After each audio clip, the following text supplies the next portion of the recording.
आज हम बात करेंगे मानसिक स्वास्थ्य या मेंटल हेल्थ की। रिलेशनशिप्स के साथ उसका क्या रिश्ता है, रिश्तों के साथ क्या रिश्ता है, और जब रिलेशनशिप्स में चैलेंजेस आते हैं तो हम अपने मानसिक स्वास्थ्य की कैसे देखभाल कर सकते हैं। तो चलिए आज बात करते हैं उस पर। क्या होता है कि जो मेंटल हेल्थ होती है उसका हमारी ओवरऑल वेलबींग पर बहुत असर पड़ता है कि हम कैसा महसूस कर रहे हैं।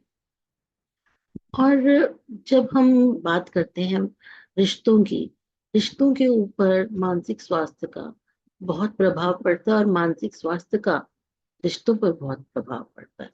हम बहुत तरह के रिश्तों में बंधे होते हैं, स्पाउस के साथ, फैमिलीज के साथ, अपने फ्रेंड सर्कल के साथ, जहाँ हम वर्क प्लेस काम कर रहे हैं वहां वहां पर तो हमारे जिंदगी में बहुत सारे रिश्ते आते हैं। तो रिलेशनशिप्स जो होते हैं वो हमारी लाइफ का एक फंडामेंटल पार्ट है, एक बेसिक पार्ट है।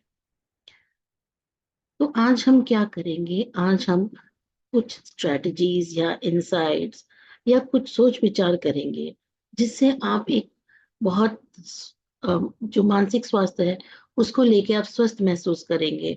और आपके जो रिलेशनशिप्स हैं वो कैसे सपोर्टिव हो सकते हैं, वो आपको एक हेल्दी लाइफ लीड करने के लिए कैसे प्रेरित कर सकते हैं, कैसे इंस्पायर कर सकते हैं। तो चलिए पहले सेगमेंट में हम देखते हैं कि मानसिक स्वास्थ्य और रिलेशनशिप्स का क्या रिश्ता है।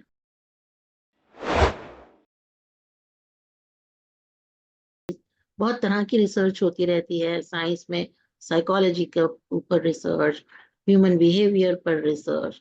तो जो रिसर्च है वो हमेशा बताती आई है कि सोशल कनेक्शंस जो होते हैं, जो सामाजिक कनेक्शंस होते हैं, वो हमारी मेंटल हेल्थ पर एक बहुत ज्यादा उसके लिए क्रूशियल रोल प्ले करते हैं, बहुत ज्यादा प्रभाव डालते हैं। अगर पॉजिटिव रिलेशनशिप्स हैं तो हमारे वो मूड को अच्छा रखेंगे, एनहांस करेंगे, हमारा स्ट्रेस कम होगा। लेकिन दूसरी तरफ on the flip side of it, अगर कोई टॉक्सिक रिलेशनशिप है या कोई स्ट्रेन रिलेशनशिप है जहां पर तनाव है, तो उस वजह से हमें एंजाइटी महसूस हो सकती है, डिप्रेशन हो सकता है, और बहुत सारे दूसरे भी मेंटल हेल्थ इश्यूज हो सकते हैं। डॉक्टर जॉन गॉटमैन एक बहुत ही मशहूर साइकोलॉजिस्ट थे। वो उन्होंने एम्फोसाइज किया, उन्होंने जोर डाला कि जो हमारे रिलेशनशिप की क्वालिटी होती है, that is one of the strongest predictors of happiness. हम अपने रिश्तों के हिसाब से ही खुश रहते हैं, हमारे रिश्ते कैसे हैं वही हमें खुशी देते हैं, चाहे जिंदगी में और कुछ भी मिल जाए, सबसे इम्पोर्टेंट रिश्ते होते हैं। तो healthy relationships provide us support, love and sense of belonging, कि हम किसी को बिलोंग करते हैं, कोई हमारा है, हम किसी के, एक सेंस ऑफ बिलोंगिंग महसूस होती है। पर ये सब एक मेंटल हेल्थ, अच्छे मेंटल हेल्थ, अच्छे मानसिक स्वास्थ्य के ऊपर बहुत प्रभाव डालता है।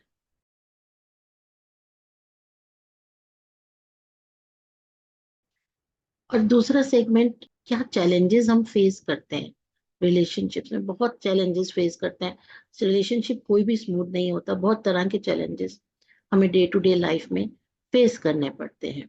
तो किस तरह के चैलेंजेस होते हैं ये देखते हैं। चाहे वो मिसकम्युनिकेशन हो, हम एक दूसरे से बातचीत ना कर पाए, अच्छी तरह से अपनी बात समझा ना पाए, या किसी और की बात ना समझ पाए।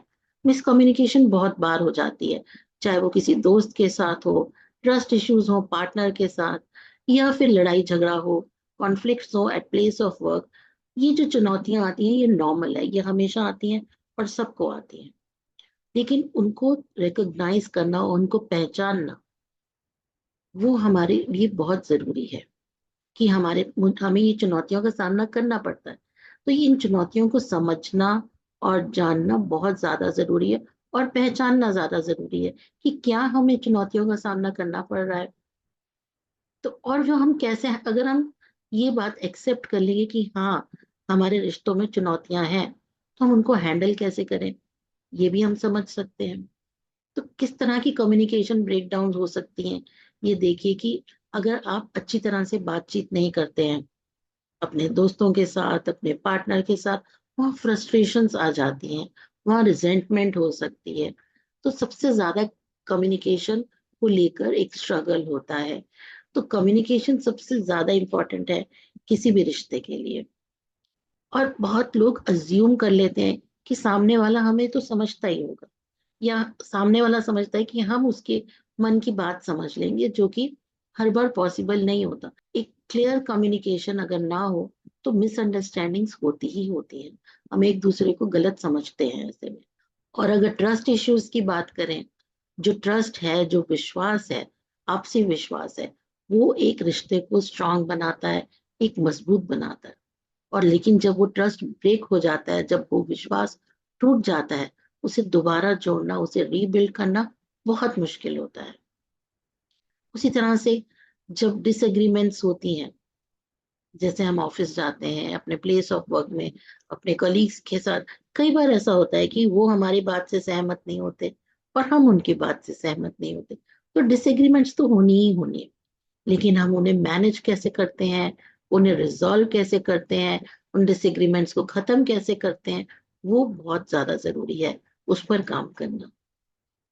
और फिर आता है इमोशनल डिस्टेंसेस। हम 30 साल 25 साल किसी के साथ भी रह लेते हैं, फिर भी इमोशनली हम उनसे डिस्टेंस हो जाते हैं, दूर हो जाते हैं इमोशनली। और इससे क्या होता है, एक लोनलीनेस की फीलिंग आती है, और लगता है कि हम अलग हैं, अपने अलग से हैं, हमारा कोई साथ ही नहीं दे रहा। चाहे हम एक कमरे में रह लें, चाहे एक बिस्तर पर सो लें 20 साल तक, फिर भी इमोशनली कई बार लोग दूर हो जाते हैं। लैक ऑफ सेल्फ अवेयरनेस कई बार होती है। लोग क्या करते हैं, अपनी इनसिक्योरिटीज दूसरे पर प्रोजेक्ट करते हैं, अपने जो डर हैं, अपनी जो फ्रस्ट्रेशन है, अपने पार्टनर्स पर उतार देते हैं, उन पर गुस्सा निकाल देते हैं, ये रियलाइज किए बिना कि उनकी कहीं गलती नहीं है, ये इनसिक्योरिटी हमारी है, हमारे मन में इनसिक्योरिटी है।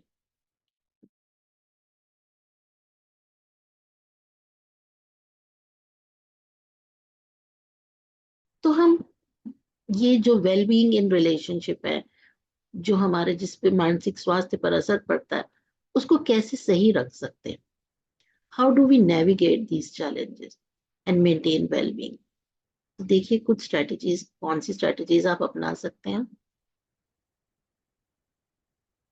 सबसे पहले कम्युनिकेशन इज द की, मैं हमेशा कहती हूँ, हर रिश्ते में इफेक्टिव कम्युनिकेशन का होना बहुत जरूरी है। एक दूसरे की बात सुनना, समझना, सिर्फ सुनना ही नहीं, उसको समझना, एक्टिव लिसनिंग जिसे कहते हैं।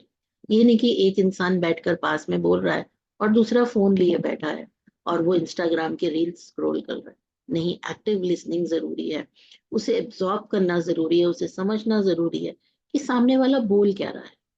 तो हमें उस चीज में मेहनत करनी पड़ेगी, एफर्ट डालना पड़ेगा कि सुनना और समझना दोनों साथ साथ होना चाहिए। और जब हम बात करते हैं आई स्टेटमेंट, मैं कैसा फील कर रही हूँ, या मुझे क्या चाहिए, और बिना किसी दूसरे को ब्लेम किए बिना आई स्टेटमेंट्स यूज कीजिए। For example, I feel hurt when you do this और डू दैट। तो आई लगाना बहुत ज्यादा जरूरी है। और इसके अलावा बाउंड्रीज इस्टेब्लिश करना बहुत ज्यादा जरूरी है, अपनी हदें तय करना, कि हमें क्लियर बाउंड्रीज सेट करनी है।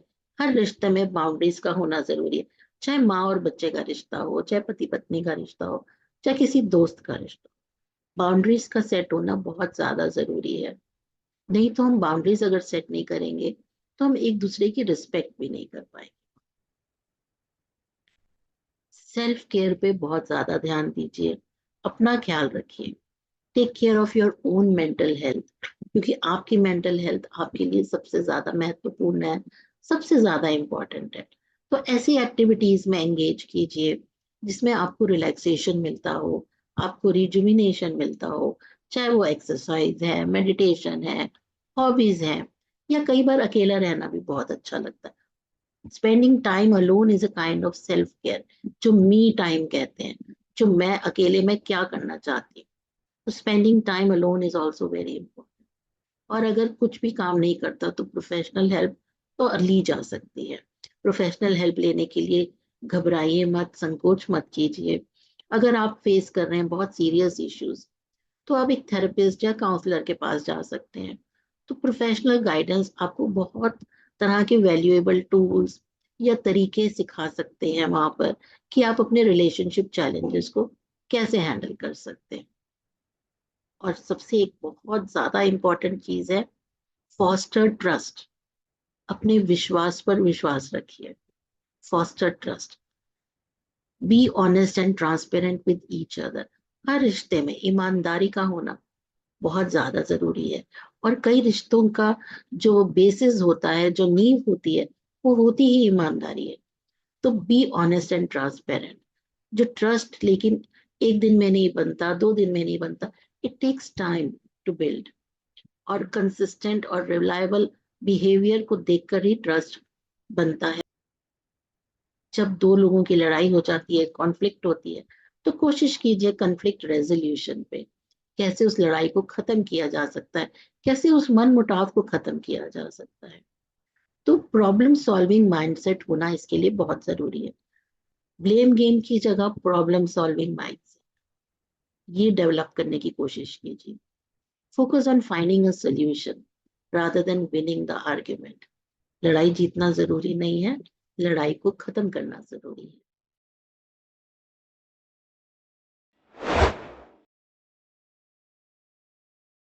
Let's wrap up with some practical tips. आपको कुछ टिप्स देती हूँ, कुछ प्रैक्टिकल टिप्स है जिससे आप अपने मेंटल वेलबींग के साथ साथ अपने रिश्तों में भी खुश रह सकते हैं, जुड़े रह सकते हैं एक दूसरे से।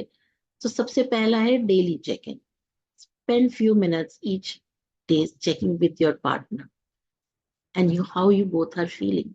चाहे आप एक साथ रहते हैं, फिर भी एक दूसरे से पूछना जरूरी रहता है कि आप ठीक हैं, आपको कोई दिक्कत तो नहीं है।